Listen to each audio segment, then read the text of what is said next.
A gente vai conversar sobre o Senado, já que o deputado Bongás fez uma avaliação. Vou pedir a avaliação do senhor sobre como é que o senhor viu a votação de ontem, e depois a gente volta para o Senado, então, como é da expectativa aí dos senhores. Primeiro lugar, cumprimentando o deputado Bongás e todos os que nos acompanham aí pelos nossos meios de comunicação.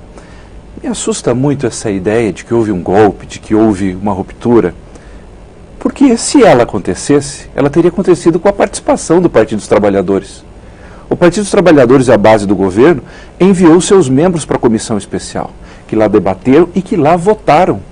E ontem, como bem disse o deputado Bongás, porque eu tenho um respeito e temos aí uma relação estritamente republicana e saudável, mas ontem foi aprovada a abertura, a possibilidade de abertura do processo, contando-se também os votos do Partido dos Trabalhadores. Eu acho que o mínimo de coerência que poderia ter havido, se realmente se acreditasse nessa grande falácia que foi criada do golpe, eles não poderiam ter ido para a comissão especial, porque participariam dessa farsa.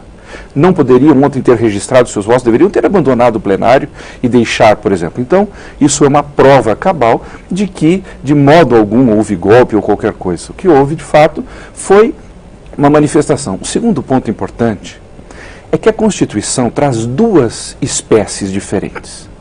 Ah, corrupção, a presidente não cometeu corrupção. Corrupção é crime comum. E crime comum do presidente da República na Constituição é julgado pelo Supremo Tribunal Federal. Aí lá tem que ter tipicidade, lá tem que ter dolo, lá tem que ter processo penal, todos os elementos, e quem é jurista entende bem disso. Outra figura se chama crime de responsabilidade. Veja, no crime comum a pena vai ser cadeia, a pena vai ser multa, a pena vai ser restrição de direitos. Crime de responsabilidade é outra coisa. Primeiro, o juiz é diferente. A Constituição quis que o juiz do crime de responsabilidade fosse o Congresso Nacional, pelo quórum mais alto previsto na Constituição. Se precisa de todas essas minúcias jurídicas, então a Constituição deveria exigir que para ser deputado federal, que para ser senador da República, a pessoa teria que ter, como no Supremo Tribunal Federal, notório saber jurídico. Isso eliminaria uma grande parte de importantíssimos deputados, que não são juristas, que não são formados em direito, mas que contribuem. Então, primeiro, o juiz é diferente. Segundo, quando a gente olha os crimes de responsabilidade, tanto a sua previsão mais ampla na Constituição, quanto a Lei 1079, eles são tipos abertos. Diferente do direito penal, os crimes de responsabilidade são figuras de direito constitucional.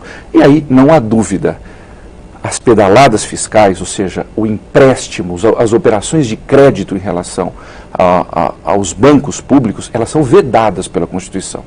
É a mesma coisa de eu assassinar alguém, é a mesma coisa de eu assassinar alguém e dizer, olha, uma outra pessoa matou também alguém e ele não foi preso, então eu também não poderia ser preso. Ou seja, está previsto que a edição de decretos autorizativos de crédito sem a permissão da Constituição constitui crime de responsabilidade. Me assusta esse argumento, o Fernando Henrique cometeu e não foi punido. É como se eu dissesse, repito, a pessoa assassina alguém e vai dizer, olha, mas teve alguém que também fez isso e não foi preso. Isso é, no mínimo, assim, uma imoralidade dizer algo assim. Segunda coisa, e terceira e última coisa, falar que foi uma manobra, olha, quem não está disposto, eu disse isso no meu discurso, quem não está disposto a aceitar a decisão da Câmara dos Deputados, a decisão do Senado Federal, representantes legítimos do povo, nos termos do artigo 1º, parágrafo único da Constituição, todo o poder emana do povo. O exercício pode ser direto, pelo voto, ou ele pode ser indireto, pelos seus legítimos representantes. Eu acho que quem não está disposto, eu diria o seguinte, só para fechar, eu respeito absolutamente aqueles deputados que votaram contra o impeachment, que acharam que ali não havia crime de responsabilidade. Isso eu respeito.